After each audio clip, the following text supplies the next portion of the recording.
with a little college football. That's what I hear.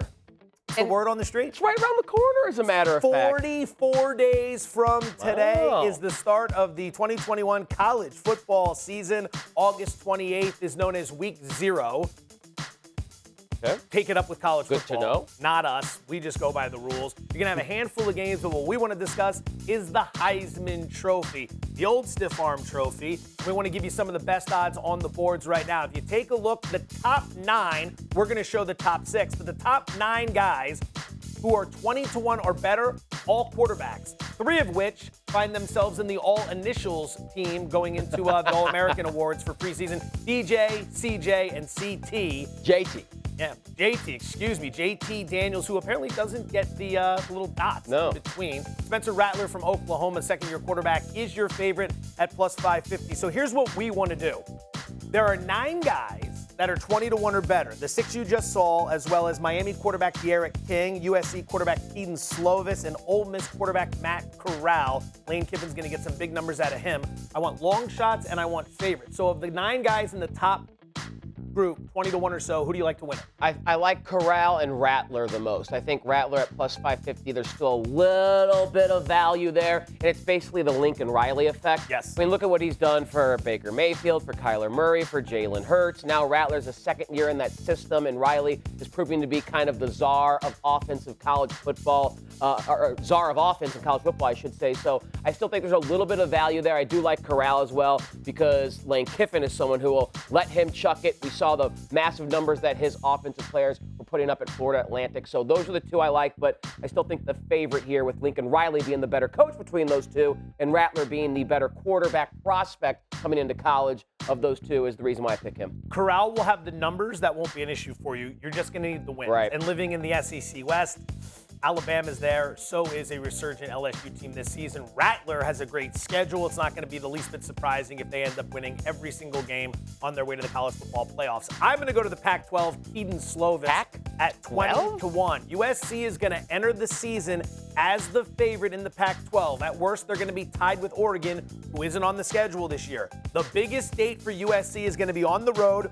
October 23rd is when they go to Notre Dame. That's going to be a marquee matchup. National television, the opportunity to put up big numbers. If you've been watching Kedon Slovis or if you've been sleeping on him, this is going to be his 3rd year as the quarterback at USC. 18 games under his belt. Career 70% completion percentage. Good. 47 TDs to just 16 INTs. USC, Clay Helton as the head coach, huge risk for me here. Playing in the Pac-12, huge risk for me here. But at 20-1, I'm going to take a shot. Would you rather bet on this or bet on a Pac-12 team making the college football playoff? I'd rather bet on this. Okay. From what I understand, Pac-12 teams, sorry, Stanford. Allergic. Conference of Champions. You don't even get, last year there wasn't even a consideration for whether or not you should be on the fringe. So now that we've talked about some of the favorites, anybody 20-1 or longer, because historically, take a look at this. These are some of your recent winners and their opening odds. DeVonta Smith last year didn't even have odds to win the Heisman Trophy. Look at Lamar Jackson back in 2016 was 100-1. If you go back to 2010 when Cam Newton won and 2009 when Mark Ingram from Alabama won, they weren't even on the board in the preseason. So this is a long shot or mid shot possibility year in and year out. So if you're thinking mid shots, who do you like? I'm going to go with someone who's 100-1 right now. Woo-hoo. And it's Ohio State wide receiver Chris Olave. He is going to be one of the best NFL prospects playing that position in college football this season, potential first rounder in the 2022 NFL draft. We know Ohio State will put points on the board. We know that C.J. Stroud, it's up to him to distribute that ball and make things happen. They lost Trey Sermon, who is a great running back from a season ago, so maybe they lean more pass-heavy with Olave, and they have another great wide receiver whose name escapes me at the moment, a slot guy who's going to be... Listen, 44 days till the start of the season. I got time. And I got a little machine here when you start talking to look it up. But Olave is the one I want to focus on because in his career, he is a big play threat in the mold of DeVonta Smith. And with this quarterback class kind of being a little underwhelming relative to years past, I think we may have some value on running backs and wide receivers like DeVonta Smith from a season ago, and Olave is one that sticks out to me. 16.1 yards per catch for his career, and this is what is remarkable. He has caught 110 passes in college. 22 of them have turned into touchdowns. So 1 in 5 catches for Olave is that true? have been a touchdown. It is absolutely true. 22 of his 110 TDs. That's a 20% TD rate when he gets his hand on the rock. He is a big play, big-time scorer. He could do what Devontae Smith did last year. And if the quarterbacks kind of fail to separate themselves at 100 to 1, I like that value.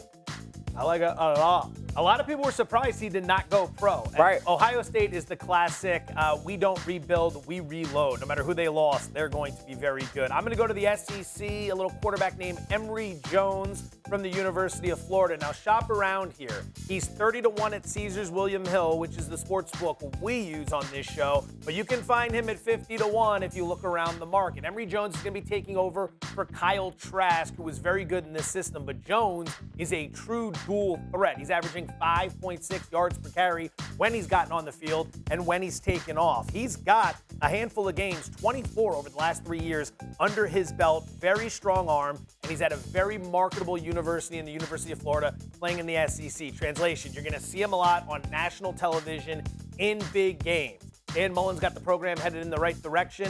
Emory Jones has a big season in Florida. You're going to hear a lot about him late in the year like you did with Kyle Trask last year. Did you end up looking up the other? I found out Garrett Wilson is the name of Chris Olave's running mate. They make up the best duo of wide receivers maybe in the nation, probably the Big Ten.